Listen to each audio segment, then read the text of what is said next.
Changing the location where your company reports and files its annual information is known as redomiciling. It's possible to redomicile companies from unfavorable locations to jurisdictions with stronger privacy and asset protection regulations. Offshore jurisdictions like the Cayman Islands and the British Virgin Isles have long been popular for offshore business. These jurisdictions offered low taxes, financial privacy, and efficient services. Business is conducted in English, making dealings with banks and lawyers simple. The BVI have the largest register of offshore companies in the world. It's also the largest foreign investor in China due to people using BVI companies to do business there. Unfortunately, there's no longer any advantage to using an offshore company from one of the main British-controlled territories. Due to the global drive for transparency and information sharing, all of these jurisdictions have caved to demands to publish the names of beneficial owners of corporations. This is the opposite of what anybody who values privacy and wants to protect their assets wants to achieve.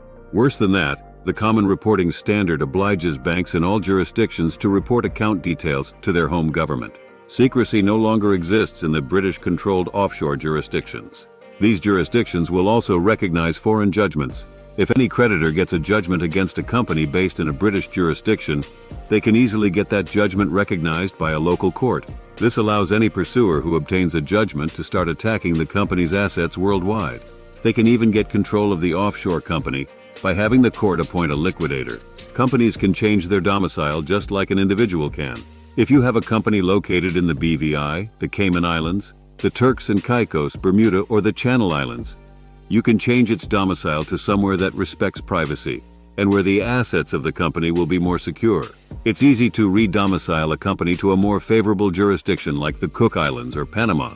All you have to do is file some paperwork in each jurisdiction, and your company can change its location and become more private and secure.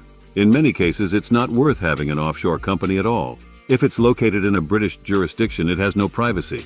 Its assets can be seized easily by creditors. And if the beneficial owners are domiciled in a high-tax country, they're likely to be subject to controlled foreign corporation rules. Other alternatives to redomicile are to close the company located in the less favorable jurisdictions and incorporate a new company in a jurisdiction with stronger protections. The assets of the old company can be transferred to the new company. This may afford more secrecy, as anyone following the company will only be able to see that it no longer exists. They will have no idea that its assets have been transferred to a newly incorporated company in a different jurisdiction. Using offshore companies correctly can be challenging, but it's still possible to maintain your privacy and protect your assets using a carefully planned structure that fits your needs. Please subscribe to our channel and follow the link in the description to get a free copy of your Wealth Fortress. With this report, you'll learn unique and valuable strategies for keeping your assets completely hidden, untouchable, and untrackable by anyone. No matter how much money you have, you'll learn carefully crafted strategies so that nobody can find it or even know what you have. Your assets will remain untouchable even with a team of the best global lawyers. Well-funded governments will not be able to lay a finger on your wealth. It's all detailed in your Wealth Fortress. Bulletproof structures to protect your assets. Follow the link in the description to get instant access.